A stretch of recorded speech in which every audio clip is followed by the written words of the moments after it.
दादाजी, आज मैं और मेरे बाकी और दोस्त भी आपसे कहानी सुनने के लिए आए हैं। कोई अच्छी सी कहानी सुनाइए ना। बहुत पुरानी बात है। हिमालय पर्वत की घाटी में एक ऋषि रहते थे। वे गोरे चिट्टे, उनकी श्वेत धवल दाढ़ी थी और कंदमूल फल खाते थे। अपना अधिक समय वह तपस्या में व्यतीत करते थे। कभी कभी बर्फ से ढके पहाड़ों के बीच अकेले वह उदास हो जाते। उदासी तोड़ने के लिए अक्सर वह जोर से बोलने लगते। उन्हीं की आवाज ऊंचे पर्वतों से टकराकर लौट आती। दूर दूर तक नजर दौड़ाकर वह कुछ खोजने लगते। चारों ओर दूध सी सफेद बर्फ ही दिखाई देती। उनका मन और उदास हो जाता। एक दिन उन्होंने ध्यान लगाकर भगवान से कहा, प्रभु, कभी कभी मन नहीं लगता। सूने पहाड़ की उदासी काटने लगती है। कुछ कृपा करो। ऋषि अभी ध्यान मग्न ही थे। उन्हें छम छम करती पायल की झनकार सुनाई दी। उन्होंने आंखें खोली। देखा, हिम सी एक बालिका श्वेत वस्त्रों से सजी सामने खड़ी थी। मंत्रमुग्ध ऋषि ने दौड़कर बच्ची को गोद में उठा लिया। उनका हृदय पुलकित हो उठा। खुशी में आंखों से आंसू बहने लगे। इसके बाद आगे क्या हुआ दादाजी? ऋषि के आंसू बहते देख बच्ची मीठी वाणी में बोली, बाबा, रोते क्यों हो? ऋषि ने कहा, मैं रो रही रहा हूँ। ये खुशी के आंसू हैं मेरी बच्ची। ऋषि ने फिर पूछा, बताओ, तुम कहाँ से आई हो? तुम्हारा नाम क्या है? तुम किसकी बेटी हो? बच्ची बोली, मैं नीचे की घाटियों से आई हूँ। मेरी माँ ने मुझे तुम्हारे पास भेजा है। मेरी माँ का नाम प्रकृति है। मेरा नाम है सुषमा। ऋषि ने पूछा, तुम कब तक मेरे पास रहोगी?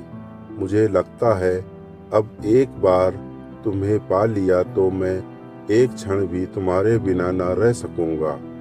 अब तुम मुझे छोड़कर कभी न जाना।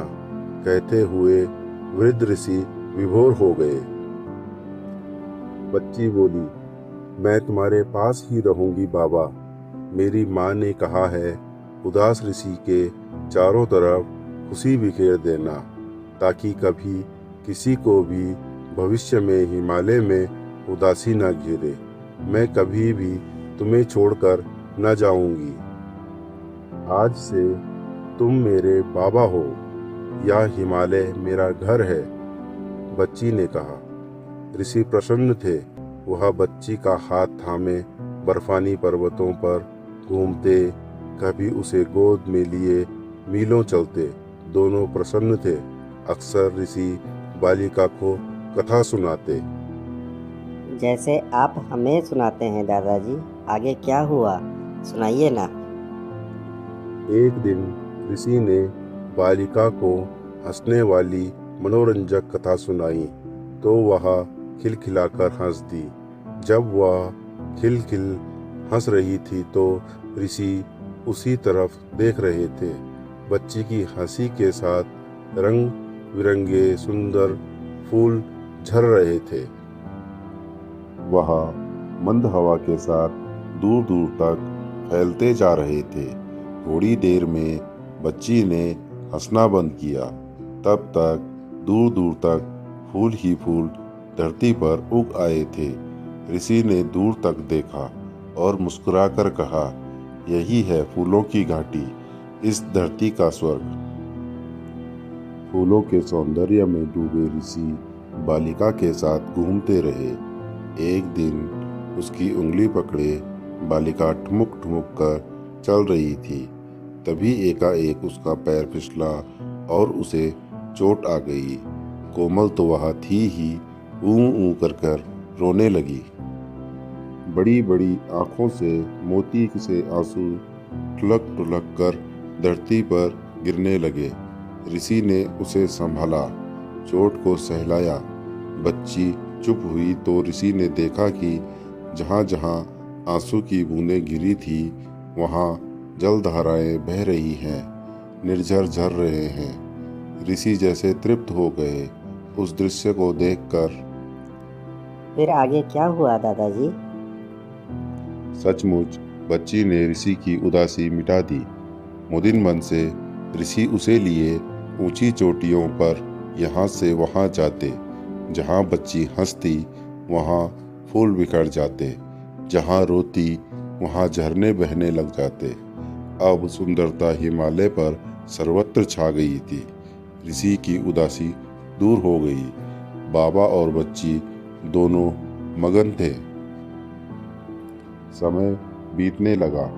बहुत वर्षों बाद बर्फानी पर्वतों में फूलों की घाटियां और नदी झरने बहने लगे। नीचे की घाटियों में रहने वालों को इस अनोखे सौंदर्य की खबर मिली। वह लोग मार्ग खोज खोज कर ऊपर जाने लगे। कठिन मार्ग थे, उन्हें थकावट लगती, कष्ट होता, पर ऊपर पहुंचकर वे सब कष्ट भूल जाते।